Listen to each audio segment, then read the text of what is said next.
तो आप लोगों का एक बार फिर से करियर इनफिनिटी के यूट्यूब चैनल पर स्वागत है।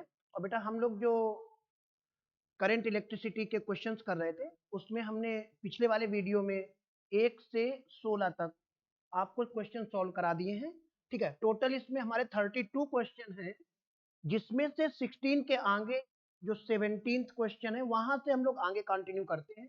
ठीक है, हम लोग सीधे क्वेश्चन पर आते हैं। जरा ध्यान से देखो, ये जो क्वेश्चन है ये क्वेश्चन हमारा पोटेंशियोमीटर से रिलेटेड है। क्वेश्चन समझते हैं। क्वेश्चन कह रहा है एक पोटेंशियोमीटर वायर है, उसकी लेंथ 100 सेंटीमीटर है और उससे एक बैटरी कनेक्ट कर दी गई है। उसके वायर में एक कांस्टेंट पोटेंशियल डिफरेंस लगा दिया गया है। फिर उस पोटेंशियोमीटर से हम 2 सेल कनेक्ट करते हैं और उन सेलों को ऐसे कनेक्ट किया जाता है कि पहली सिचुएशन में वो दोनों सेल एक दूसरे का सपोर्ट करते हैं और दूसरी सिचुएशन में वही दोनों सेल एक दूसरे का अपोज करते हैं। चलो कॉन्सेप्ट पर आते हैं, क्वेश्चन का डिस्कशन करते हैं। हम लोग देखते हैं कि इस क्वेश्चन में क्या क्या पॉइंट है। सबसे पहले हम लोग पहले पॉइंट पर आते हैं। इसका जो पहला पॉइंट है वो ये है,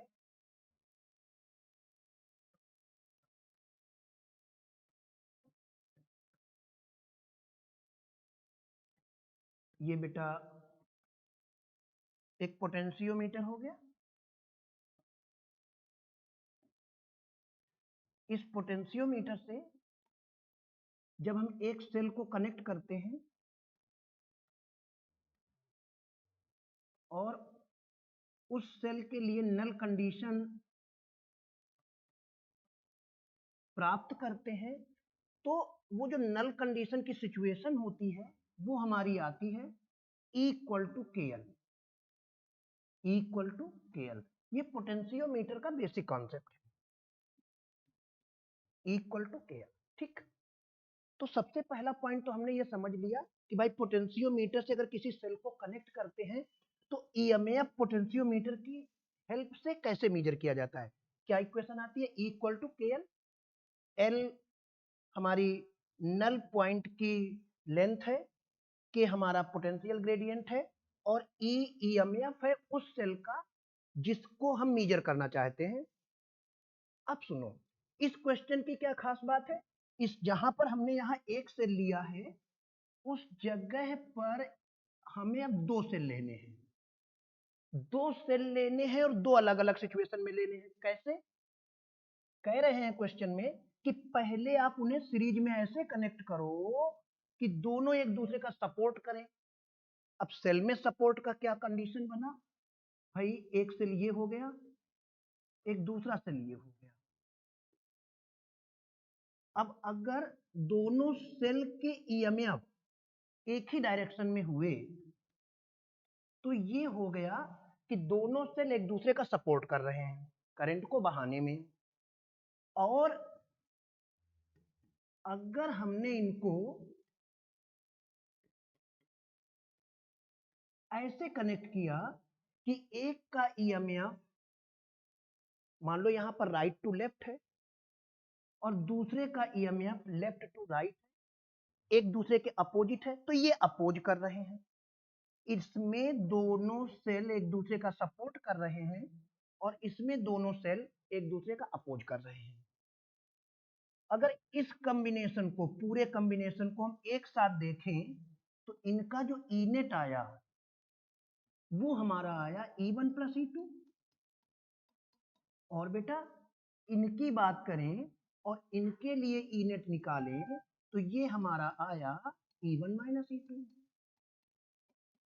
ओके, अब क्या करना है कि जहां पर ये एक सेल लगा हुआ है इस जगह पर ये कॉम्बिनेशन लगा देना है। अच्छा, जब इस पूरे 2 सेलों के कॉम्बिनेशन को हम यहां कनेक्ट करेंगे तो जो हमें नल कंडीशन मिलेगी वो हमें मिलेगी 50 सेंटीमीटर पर। आप बच्चों की ये बात अच्छे समझ में आ रही होगी। जब हम इस जगह पर ये दोनों सेल कनेक्ट कर देंगे तो नल कंडीशन हमें 50 पर मिलेगी और जब इसी जगह पर ये वाला कॉम्बिनेशन जिसमें दोनों E1 और E2 एक दूसरे का अपोज कर रहे हैं उसे लगा देंगे तो हमें नल कंडीशन मिलेगी 10 सेंटीमीटर पर। ठीक है, चलो लिख लेते हैं।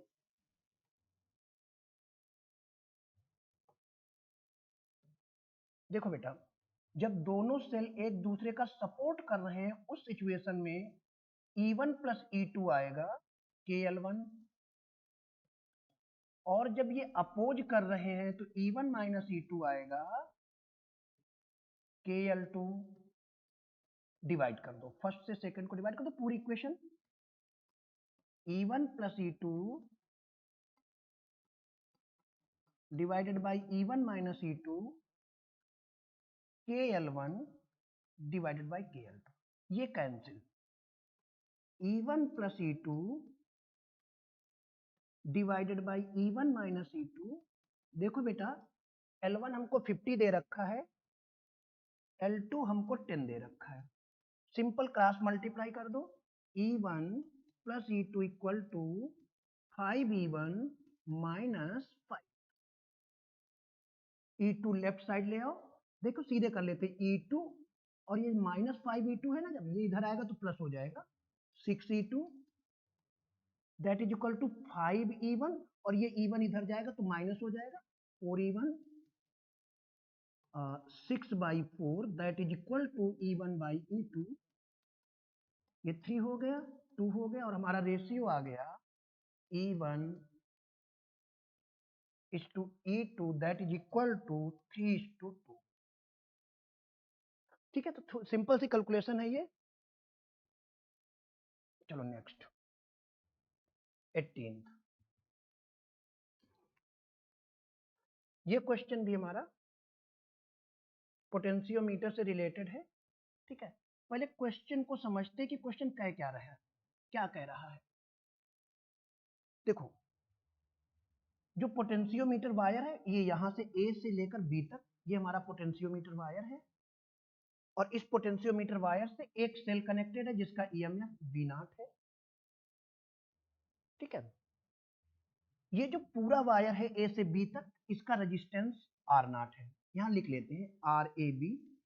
आपको ये अच्छे से समझ में आना चाहिए कि ये इस जगह से लेकर के इस जगह तक जो पोटेंशियोमीटर वायर है, इस पूरे का रेजिस्टेंस यहाँ से यहाँ तक R0 है।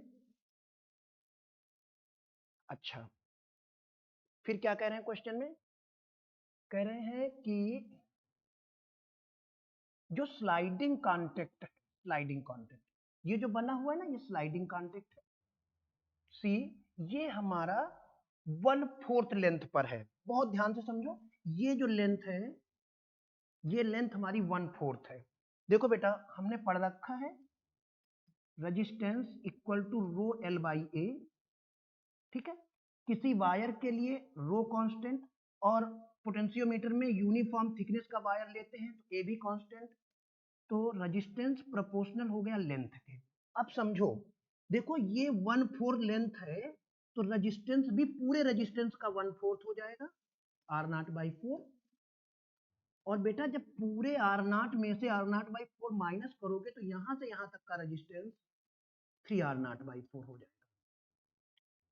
अब ये सिंपल सर्किट का एक सिंपल डायग्राम बन गया। कैसे, देखो बहुत ध्यान से सुनो, इन दोनों रेजिस्टेंस को देखो, R0/4 को और R को। ये दो रेजिस्टेंस हैं जो एक दूसरे के पैरेलल में हैं।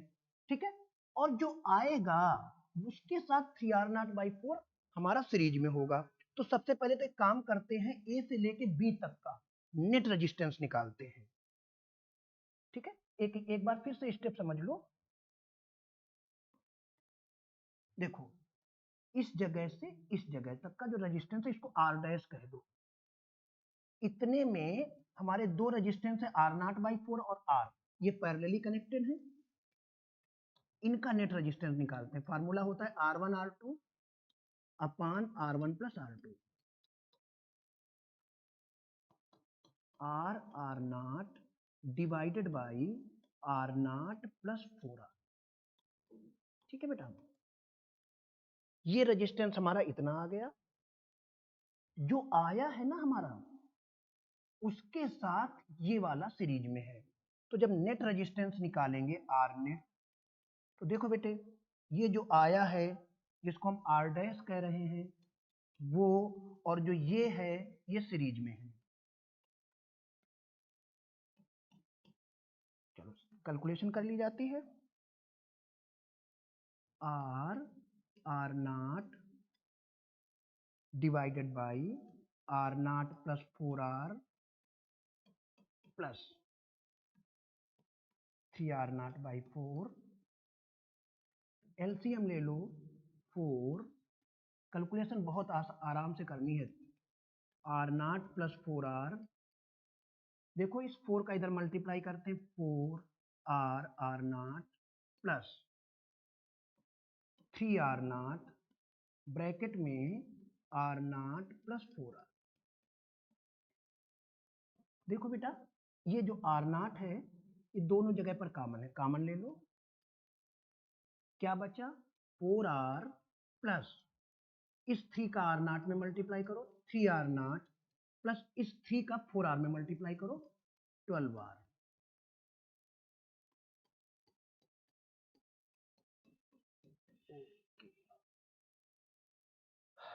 चलो देखते हैं। ये आया बेटे r0, देखो 3r0 प्लस ये 12 है, ये 4 है, ये 16r हो गया, divided by 4 r0 plus 4r। अब ध्यान से सुनो, यहीं से हमें ऑप्शन तो नजर आ रहा है। देखो इन सभी ऑप्शन में से केवल बी वाला ऐसा है जिसमें 16r आ रहा है, बाकी कहीं पर भी 16r नहीं है। तो यहां से भी हम टिक कर सकते हैं, फिर भी अच्छा रहेगा अगर क्वेश्चन पूरा सॉल्व कर ले।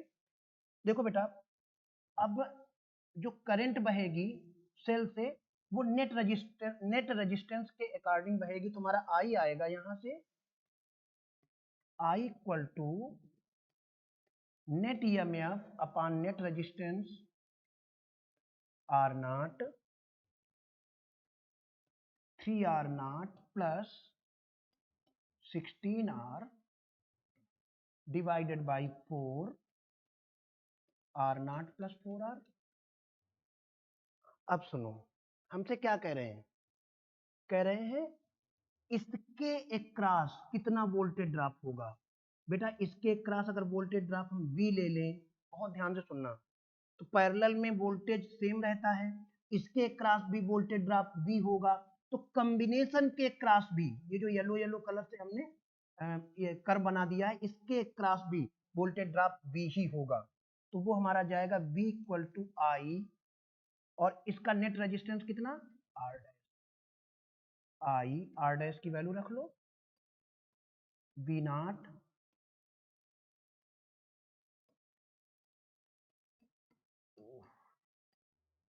4 r0 प्लस 4r। बस इसके बाद हम लोग ऑप्शन टिक कर लेंगे। देखो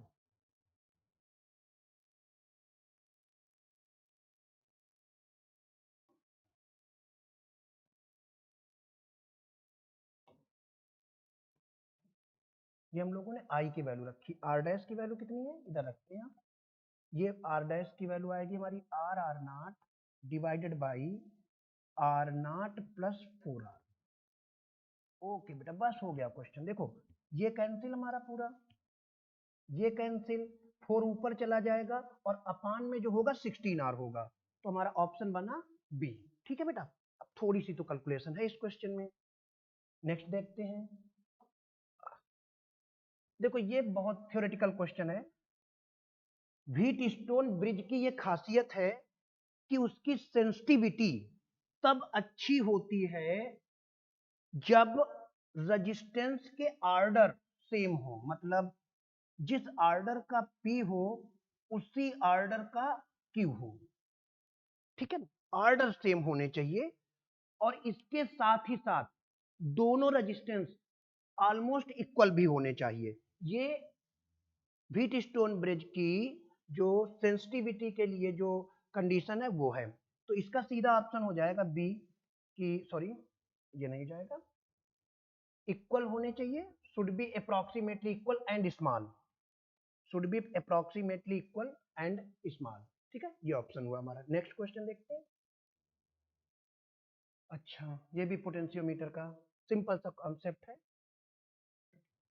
E1 by E2 equal to KL1 by KL2। Okay, E1 हमारा कितना है 1.5 वोल्ट, E2 हमारा कितना है 2.5 वोल्ट, L1 हमारा कितना है 36 सेंटीमीटर, L2 हमसे पूछ रहे हैं L2 equal to 36 multiplied by 2.5 divided by 1.5,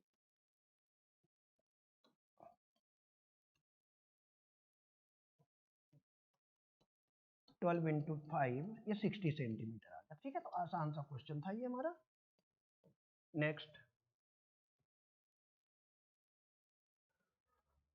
ये भी अच्छा क्वेश्चन है। देखो क्वेश्चन समझते हैं पहले। ये हमारा एक मीटर ब्रिज है,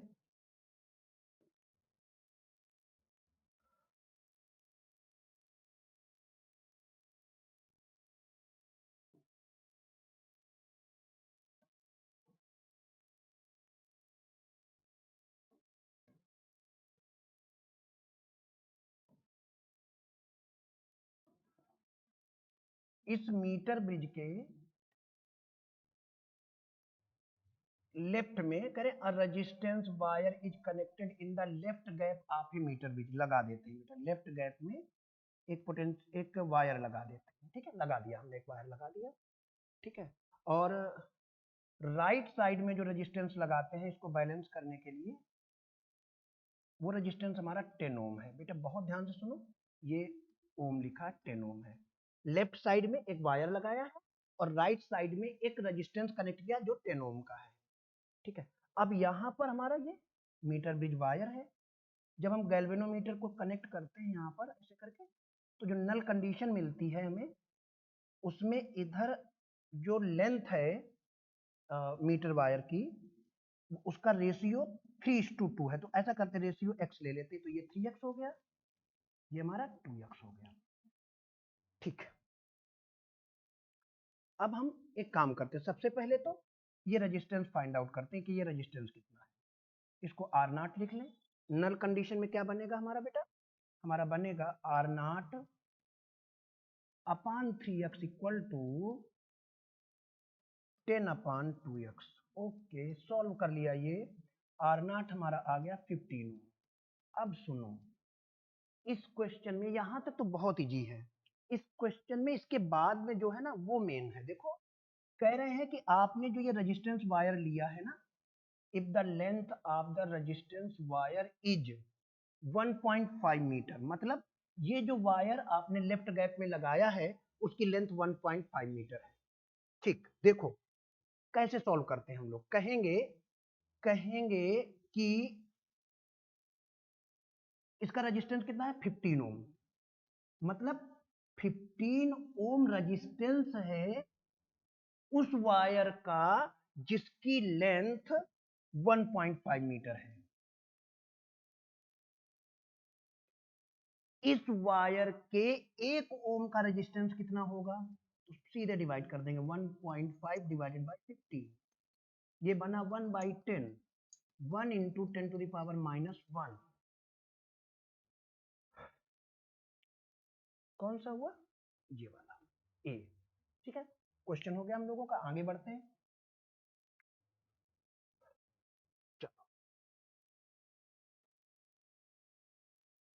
टू दो रेजिस्टेंस है 100 ओम और 200 ओम के,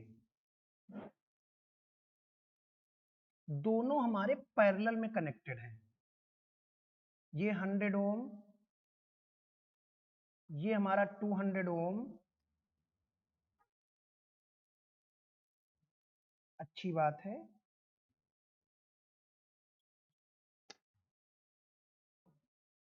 यहां पर एक बैटरी कनेक्ट कर दो।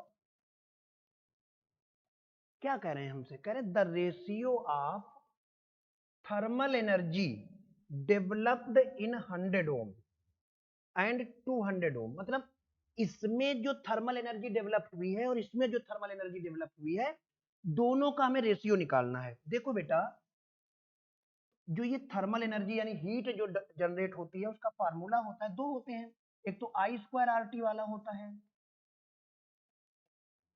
और एक होता है V square by R into T. अब हम कौन सा यूज करें? देखो पैरेलल में वोल्टेज सेम रहता है, पैरेलल में वोल्टेज सेम रहता है, तो अच्छा होगा कि हम अगर वोल्टेज वाला फार्मूला लें और रेशियो निकालें तो वोल्टेज कैंसिल हो जाएगा। तो देखो बेटा पैरेलल में होने की वजह से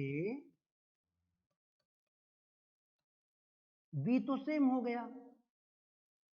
अच्छा गिवन टाइम की बात कर रहे हैं, यानी जितना टाइम पहले के लिए उतने टाइम दूसरे के लिए, तो T भी कांस्टेंट हो गया, तो H प्रोपोर्शनल आ गया 1/r के, H1 by H2 equal to R2 by R1। तो बेटा H1 by H2 equal to R2 हमारा 200 है, R1 हमारा 100 है, कैंसिल हो गया, ये आया बेटा 2:1। ओके, क्वेश्चन सॉल्व हो गया हमारा, ऑप्शन गया ए। नेक्स्ट देखते, बहुत अच्छा क्वेश्चन, बहुत अच्छा। ये देखो भाई थोड़ा सा सर्किट बनाने में मिस प्रिंटिंग हुई है। क्वेश्चन में जानते हो क्या कह रहे हैं? क्वेश्चन में कह रहे हैं 6 आइडेंटिकल सेल हैं, ये देखिए 6 है, 1 2 3 4 5 6।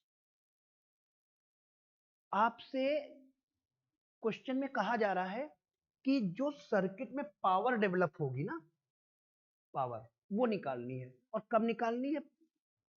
तब निकालनी है जब ये 6 के 6 बल्ब जल रहे हैं, और तब निकालनी है जब टू फ्रॉम सेक्शन ए, मतलब इधर वाले साइड के 2 बल्ब जल रहे हैं और इधर वाले साइड का 1 बल्ब जल रहा है।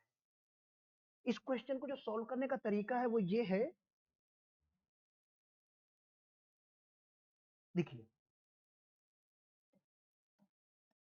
ये हमारा सेल, ठीक, ये जो बल्ब है ना ये सब रेजिस्टेंस है, पहला बल्ब, दूसरा बल्ब, तीसरा बल्ब, और ये कनेक्शन हो गया, फिर इसके बाद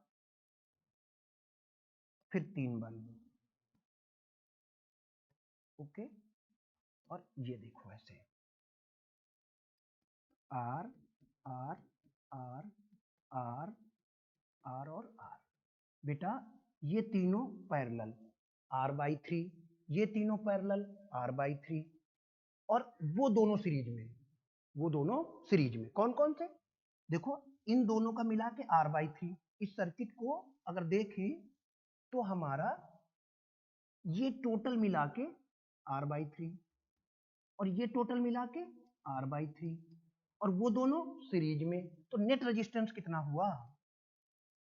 पहले वाली सिचुएशन में आर नेट, पहली वाली सिचुएशन में कितना हुआ? ये हुआ बेटा R/3 प्लस R/3, 2R/3। चल ये पहली सिचुएशन की बात हो गई। दूसरे में क्या कह रहे हैं हमसे? हमसे कह रहे हैं कि पहले वाले के केवल 2 जलाने हैं, तो भाई एक हटा दो, ये एक हट गया, और दूसरे वाले का केवल एक लेना है, तो दूसरे वाले में 2 बंद कर दो, ठीक है। तो इसका मतलब है आर और आर यही ऐसे बना लेते हैं, ये आर और बेटा ये आर, ये दोनों पैरेलल, पैरेलल हैं तो ये बना R/2, और ये अकेला बचा है वो आर। तो देखो बेटे ये वाला R/2 इन दोनों का मिला के, और ये अकेला आर, ये सीरीज में है, तो अब आर नेट कितना आएगा? R/2 प्लस आर, 3R/2, ठीक। पावर क्या होती है? पावर होती है हमारी V²/R, और अगर बैटरी दे तो E²/R, तो P प्रोपोर्शनल टू 1/R, तो भैया P1/P2 equal to R2/R1। R2 हमारा दूसरे वाले केस का हुआ 3R/2, R1 हमारा पहले वाले केस का हुआ 2R/3, ये ऊपर चला जाएगा 9 हो गया, 2 2 जा 4 हो गया, तो रेशियो आया 9:4, ठीक। तो ये गया हमारा ऑप्शन बी। नेक्स्ट, ओके, देखो इस क्वेश्चन को देखते हैं। देखो क्या कह रहे हैं, एक फिलामेंट वाला बल्ब है, उसकी पावर 500 वाट है और वो जिस वोल्टेज पे ऑपरेट करता है वो 100 वोल्ट है। अब समस्या क्या है, एक बल्ब ले आए हम लोग, उस बल्ब से जब हम लोगों ने बातचीत की तो बल्ब ने कहा कि ऐसा है भाई कि हमें 100 वोल्ट अगर तुम लगाओगे तो मैं जो पावर दूंगा वो 500 वाट की होगी। अब आपके पास जो सप्लाई है वो 230 वोल्ट की है। अब नेचुरल सी बात है, अगर हम 230 पूरा दे देंगे तो ये बल्ब हमारा फ्यूज हो जाएगा।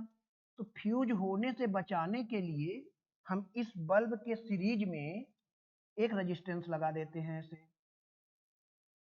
अच्छा, वो रेजिस्टेंस ऐसे लगा होना चाहिए कि 100 वोल्ट तो बल्ब में जाए और 230 वोल्ट का जो बचा हुआ 130 है वो रेजिस्टेंस में जाए, तभी बल्ब सही से ऑपरेट होगा और फ्यूज भी नहीं होगा।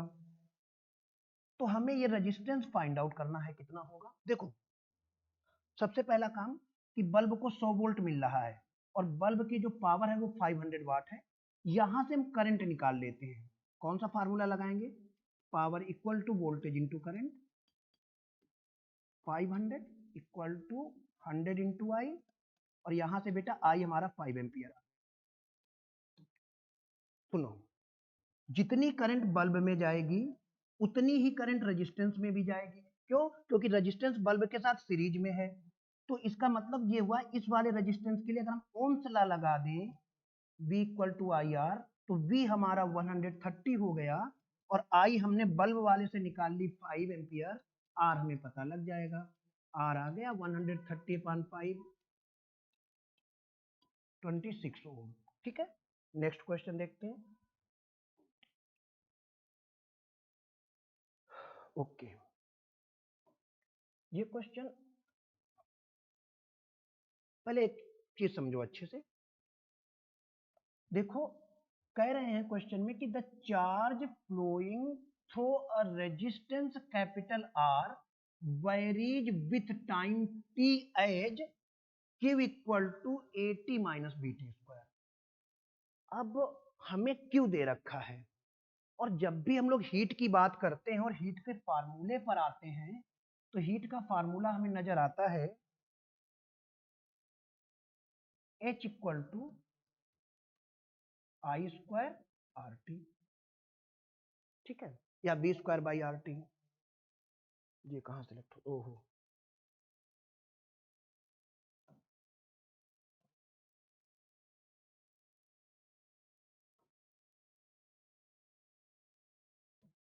चलो भाई इसको छोड़ दीजिए। हीट का फार्मूला क्या आता है, H equal to I square R T. तो एक बात तो क्लियर है कि अगर हमें हीट निकालनी है तो हमें करंट फाइंड आउट करनी पड़ेगी। तो सबसे पहले तो इस चार्ज वाली रिलेशन से हम लोग करंट फाइंड आउट करते हैं। करंट कैसे निकलेगी, I equal to D Q by D T, instantaneous current, D by D T, Q कितना है हमारा A T minus B T square. देखो ए कांस्टेंट है ऐसे ही रहेगा, टी का डिफरेंशिएशन 1 हो जाएगा, बी ऐसे ही रहेगा, टी स्क्वायर का डिफरेंशिएशन 2t हो जाएगा। ये क्या आ गया, a माइनस 2bt। अच्छा, कोई बात नहीं, ये तो हमने करंट निकाल ली। एक टर्म लिखा है द टोटल हीट। ये जो टोटल हीट लिखा है ये कह रहा है कि करंट कुछ ड्यूरेशन के लिए बही है। तो इसका मतलब हमें यह भी पता होना चाहिए कि किस टाइम से लेकर किस टाइम तक करंट बही है। तो अब उसका एक तरीका यह है कि भाई किसी टाइम से बहनी स्टार्ट हुई होगी और जिस टाइम तक बही होगी उस टाइम पर जाके करंट की वैल्यू 0 हो जाएगी। यहां पर यही लॉजिक बनता है। तो देखो शुरुआत तो हमारी 0 हो गई, T equal to 0, T equal to 0। फिर किस टाइम तक बही वो टाइम निकालने के लिए हम फाइनल करंट 0 कर देंगे। यहां से हमें वो टाइम मिल गया जिस टाइम तक बहने के बाद करंट का बहना बंद हो जाता है, करंट जीरो हो जाती है। तो करंट किस टाइम से बही? जीरो से लेकर a/2b तक। अब हीट निकाली जाए बेटा। जब हीट निकालेंगे H=I²RT लगाएंगे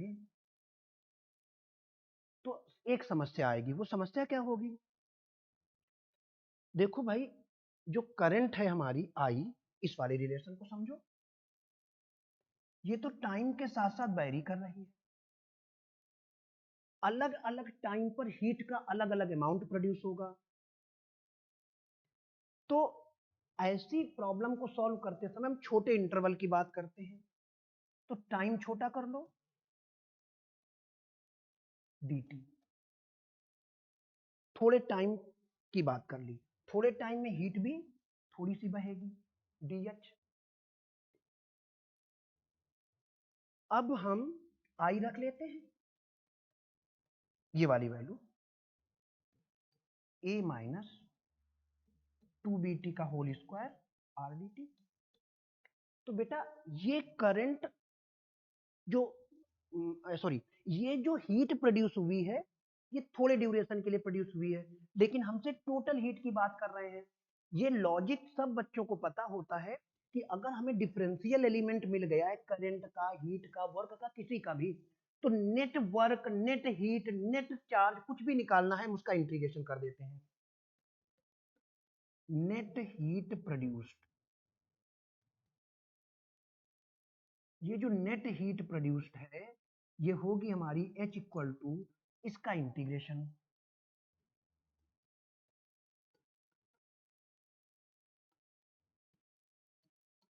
ठीक, चलो करते हैं। बहुत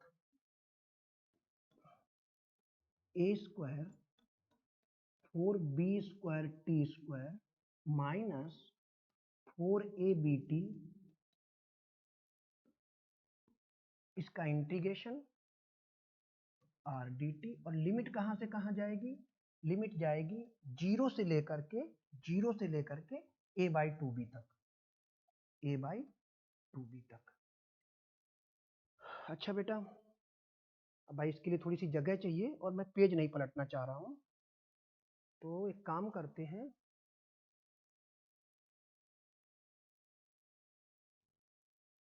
चलो कर लिया जाता है, ठीक है ना। चलो पहले थोड़ा सा यहीं सॉल्व करने की कोशिश करते हैं। अच्छा ये चीज हम हटा देते हैं, इसको हटा देते हैं यहाँ, इतना इसको रिड्यूस कर देते हैं। ये टाइम हम लोग निकाल चुके हैं और आप लोग नोट भी कर लेना इसको, ठीक है। इस वाले सिस्टम को हटा देते हैं। चलिए देखते हैं बेटा, देखते हैं बेटा। H आया हमारा, कितना आया देखो, a² है ना बेटे, इसके बगल में 1 मानेंगे, अभी हम इंटीग्रेशन नहीं कर रहे हैं। 4b², ऐसे t² को अलग लिख लेंगे, माइनस 4ab, t को अलग लिख लेंगे, dt कर लेंगे, r हमारा कांस्टेंट है इसे बाहर कर देंगे, लिमिट लगा देंगे, 0 से a/2b हो जाएगा। अब मेरी बात ध्यान से सुनिए, देखो बेटे, ये 0 से a/2b हुआ, a², 1 का इंटीग्रेशन t होता है। अच्छा जब कर रहे हैं तो फिर इसको हटा दिया जाता है, यही डायरेक्ट करते हैं। a², 1 का इंटीग्रेशन t होता है, 4b², t² का इंटीग्रेशन t³/3 होता है, माइनस 4ab, t का इंटीग्रेशन t²/2 होता है। और ये लिमिट लगा दो इधर, 0 से a/2b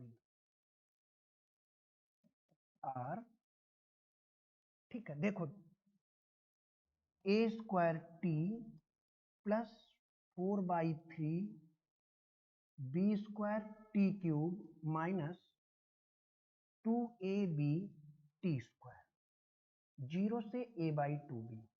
अब लिमिट रख दो, t की वैल्यू रखते हैं, क्या आएगा, a/2b प्लस 4/3 b², यहाँ क्यूब करते हैं, क्यूब करेंगे तो a का क्यूब और 2b का होल क्यूब करेंगे तो 8b³ आ जाएगा, minus 2ab t², a by 2b का स्क्वायर यानी a square upon 4b square. और बेटा इसके बाद जो दूसरा ब्रैकेट होगा ना उसमें -0 आएगा, -0 आएगा तो कुछ लिखने की जरूरत नहीं है। ठीक है, देखते हैं।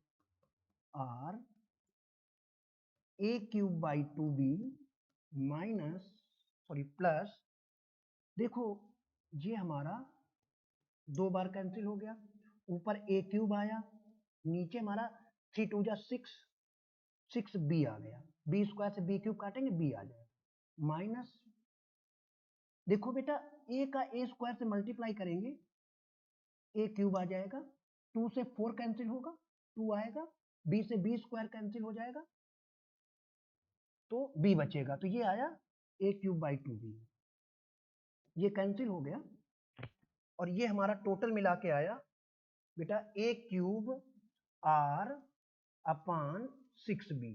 ठीक है, 6b ए नंबर। अब ध्यान से सुनो, आपको लग रहा होगा बहुत लेंदी क्वेश्चन हो गया है, लेकिन देखिए इंटीग्रेशन है, आप लोग इसको डायरेक्ट करने में थोड़ा सा दिक्कत महसूस करते हो, इसलिए हमने इसमें एक एक स्टेप सॉल्व करके दिखा दी है। नेक्स्ट क्वेश्चन पर बढ़ते हैं। आसान सा क्वेश्चन है, देखो बेटा इस 10 वोल्ट की बैटरी से बात करते हैं, इसका माइनस इधर है, इसका प्लस इधर है, इसके ईएमएफ की डायरेक्शन ऐसे होगी। ठीक है, दूसरे वाले सेल से बात करते हैं, इसका प्लस इधर है, इसका माइनस इधर है, इसके ईएमएफ की डायरेक्शन इधर होगी। भाई 10 वोल्ट, ये हमारा ज्यादा पावर का सेल है, पावर का मतलब यहाँ ईएमएफ से है, और ये कम वोल्टेज का सेल है। कौन डोमिनेंट होगा, कौन इफेक्टिव होगा? 10 वोल्ट। तो जब हम ई नेट निकालेंगे, ई नेट हमारा जाएगा 10 - 5, क्योंकि दोनों एक दूसरे के अपोजिट है। नेट ईएमएफ कितने वोल्ट आ गया? 5 वोल्ट आ गया। अच्छा, करंट निकालेंगे सर्किट में तो कितनी आएगी? E net upon R net आएगी। ई नेट कितना है हमारा? 5 वोल्ट है। आर नेट का मतलब net resistance of the circuit 2 + 1 3 और 3 + 7 10 हो गई। करंट कितनी आ गई? 0.5 एम्पियर। बहेगी किधर? जिधर 10 वोल्ट वाला है। किस तरफ? ए से बी। तो हमारा ऑप्शन कौन सा जाएगा जिसमें करंट की वैल्यू 0.5 एम्पियर है और बह किधर रही है? ए से बी। ठीक है, ऑप्शन हुआ B. Next question, terminal, okay, simple एक फार्मूला है उससे लग जाता है ये question. R equal to E by V minus 1 into capital R. बेटा इंटरनल रेजिस्टेंस सेल का 0.5 वोल्ट दे रखा है, सेल का ईएमएफ 4 वोल्ट है, टर्मिनल वोल्टेज डिफरेंस बी पूछ रहे हैं, और कैपिटल आर जो एक्सटर्नल रेजिस्टेंस कनेक्ट किया वो 7.5 ओम है। चलो कैलकुलेशन कर लेते, 0.5 divided by 7.5 that is equal to 4 by B minus 1। Decimal हटाओ, 5 और 75 plus 1 equal to 4 by B.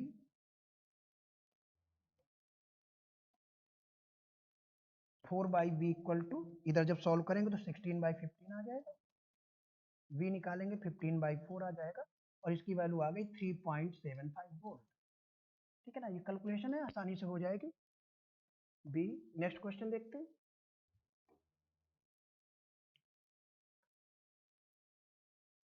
देखो कितने रजिस्टर से? 10।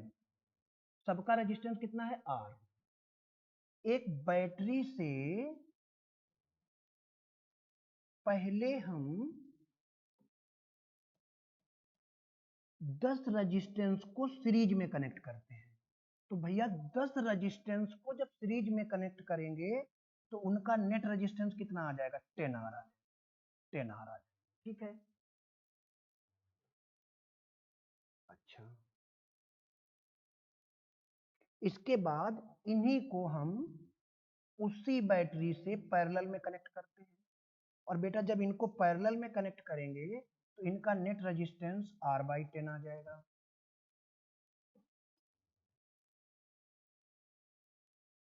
ठीक है, इस वाले की अगर हम बात करें, इसमें करंट निकालें, I1 आएगा नेट ईएमएफ अपान नेट रेजिस्टेंस, और इस वाले की बात करें तो इसमें हमारा आएगा नेट ईएमएफ वही रहेगा E, नेट रेजिस्टेंस R/10।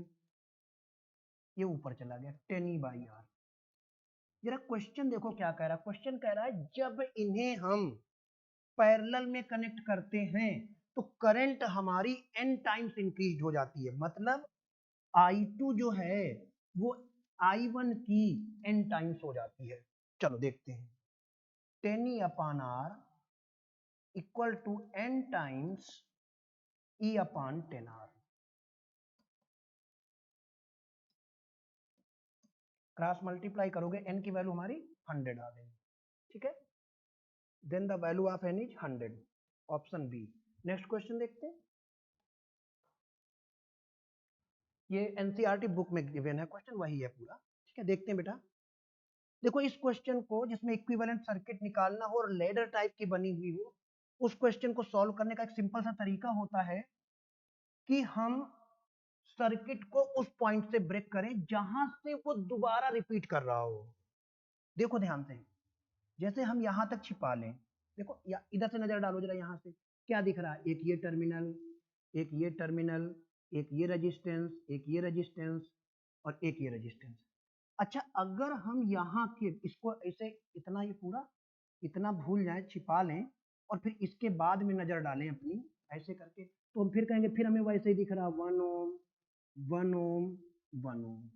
इसका मतलब है इसके बाद इधर सर्किट हमारा रिपीट करता है, तो जितना नेट रेजिस्टेंस इधर आएगा उतना ही नेट रेजिस्टेंस इसके बाद आएगा। बस इतना ही इस क्वेश्चन का लॉजिक है, ठीक है। चलो इसको हटा देते हैं और डायरेक्ट फिर सॉल्व करते हैं, बहुत ध्यान से सुनना।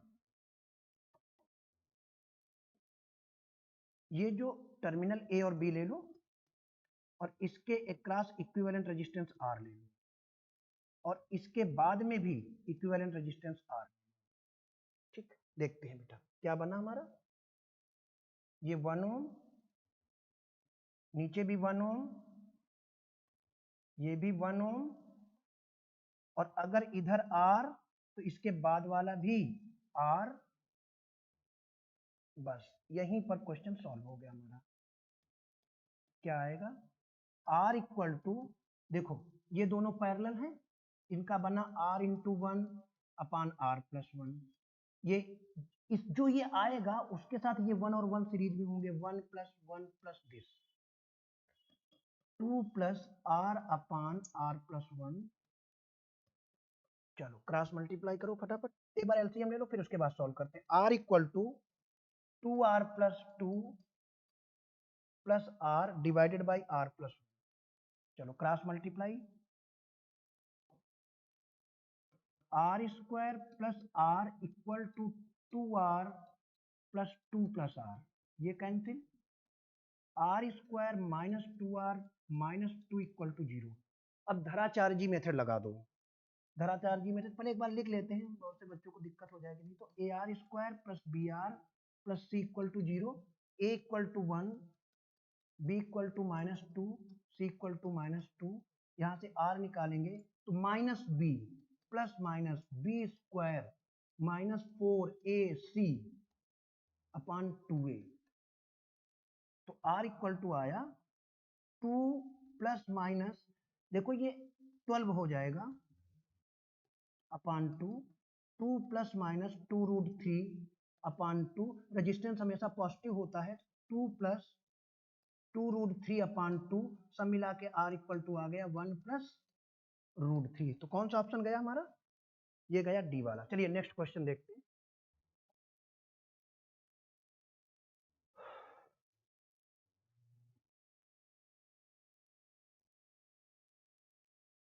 देखो बेटा इसके लिए एक ट्रिक काम करेगी हमारी, वो ट्रिक क्या है, RS इक्वल टू हमने पढ़ा है NR0 और RP इक्वल टू हमने पढ़ा है R0/N। कब लगाते हैं, जब n आइडेंटिकल रेजिस्टेंस को सीरीज में जोड़ा जाए और n आइडेंटिकल रेजिस्टेंसेस को पैरेलल में जोड़ा जाए। करते क्या है हम, फर्स्ट में सेकंड को डिवाइड करते हैं, RS/RP equal to NR0 divided by R0/N, ये ऊपर चला जाएगा, ये cancel, RS equal to N² R0, sorry N² RP। जरा क्वेश्चन समझो, कह रहे हैं the effective resistance of parallel combination या कनेक्शन ऑफ 4 वायर्स, N कितना हो गया 4, इज 0.25 ओम। इसका मतलब है आरपी हमारा 0.25 ओम है और एन हमारा 4 है। और आर एस हमें इस क्वेश्चन में निकालना है, क्योंकि क्वेश्चन में कह रहे तब इफेक्टिव रेजिस्टेंस बताओ जब उनको सीरीज में जोड़ा जाता है। तो ये 16 हो गया, इसको 1/4 कर लो, आर एस हमारा आ गया 4 ओम। नेक्स्ट क्वेश्चन देखो, चलो पूरा क्वेश्चन सोल्व कर लेते हैं, इसकी ट्रिक भी है, क्वेश्चन पूरा सोल्व कर लिया जाता है। देखो बेटा ध्यान से, यहां से करंट कितनी जा रही, I1। करंट I1 जाने के बाद यहां उसके दो पार्ट हो गए, यानी I1 फिर बाद में क्या बन गई, I2 प्लस I3। ठीक है, यहां से करंट कितनी आई, I1, आने के बाद इसके दो पार्ट हो गए, ऊपर I2 चली गई, नीचे I3 चली गई। ठीक है, पैरेलल में वोल्टेज सेम होता है, तो जितना वोल्टेज इसमें होगा उतना ही वोल्टेज इसमें होगा। हम क्या लिख सकते हैं, I2 R2 equal to I3 R3। ठीक है। अच्छा, क्वेश्चन में हमसे पूछ क्या रहे हैं, कह रहे हैं I3 बाई I1 निकालो। क्वेश्चन में क्या कह रहे हैं, I3 बाई I1 निकालो। अब I3 बाई I1 अगर निकालना है तो हमारा I2 गायब होना चाहिए। ठीक है, सॉल्व करते हैं। देखो यहां पर इस वाली इक्वेशन में इस जगह से I2 की वैल्यू रख दो, I1 minus I3 into R2 is equal to I3 R3। Okay, I1 R2 minus I3 R2 equal to I3 R3। I1 R2 equal to, देखो I3 हम राइट साइड ले गए और I3 कॉमन ले लिया, R2 plus R3। I1 by I3, ओ नहीं, एक minute, I3 by I1,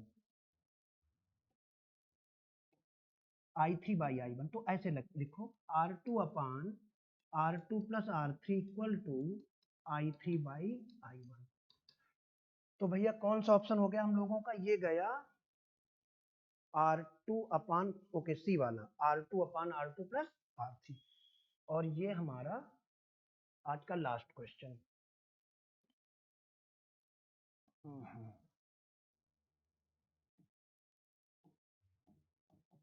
ध्यान से देखो, कह रहे हैं एक सेट है n इक्वल रेजिस्टेंसेस का जिसमें हर एक की वैल्यू R है। ठीक, इन्हें किसी बैटरी के साथ सीरीज में कनेक्ट करते हैं, और जब उन्हें सीरीज में कनेक्ट करते हैं तो जो करंट बैटरी से खींची जाती है, ड्रा की जाती है, वो हमारी I है। फिर इनको हम पैरेलल में कनेक्ट करते हैं, तब जो करंट ड्रा की जाती है वो 10I है। आपको n की वैल्यू फाइंड आउट करनी, पीछे जैसा ही क्वेश्चन है। ठीक है, देखते हैं बेटा, एक हमारे पास बैटरी है, उस बैटरी का इंटरनल रेजिस्टेंस R है, उसका EMF E है, और उसके साथ में कितने n रजिस्टर जिसमें हर एक की वैल्यू R है, उन्हें सीरीज में कनेक्ट किया गया, तो ये कितना बन गया, NR। I कितना आएगा इस वाले में, I आएगा E upon net resistance NR plus R। ठीक भाई, अगली स्टेप क्या है कि हम उसी बैटरी से उन्हीं रेजिस्टेंसेस को कनेक्ट करते हैं, लेकिन अब की बार पैरेलल। अच्छा, जब बेटा पैरेलल कनेक्ट करेंगे तो ये बनेगा R बाई N, और अब जो करंट है वो 10I है, तो हमारा आया E upon R plus R by. अब एक काम करते हैं, ये इक्वेशन फर्स्ट है, ये इक्वेशन सेकंड है, फर्स्ट से I की वैल्यू यहां रख देते हैं। ओके, देखो यहां रखते हैं इस जगह पर 10I, 10I की वैल्यू ये रख रहे हैं, E अपान R कॉमन है, n plus 1 that is equal to E इधर राइट साइड में भी r कॉमन है, 1 plus 1 by N, E cancel, R cancel, E cancel, R cancel, cross multiply करते हैं 10, 1 plus 1 by N equal to n plus 1,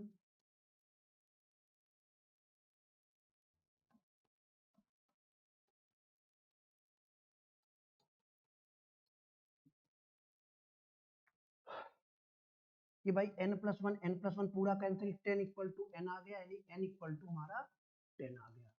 ठीक बेटे, तो ये आज के हम लोगों के पूरे क्वेश्चन सॉल्व हो गए, फिर आगे मिलते हैं।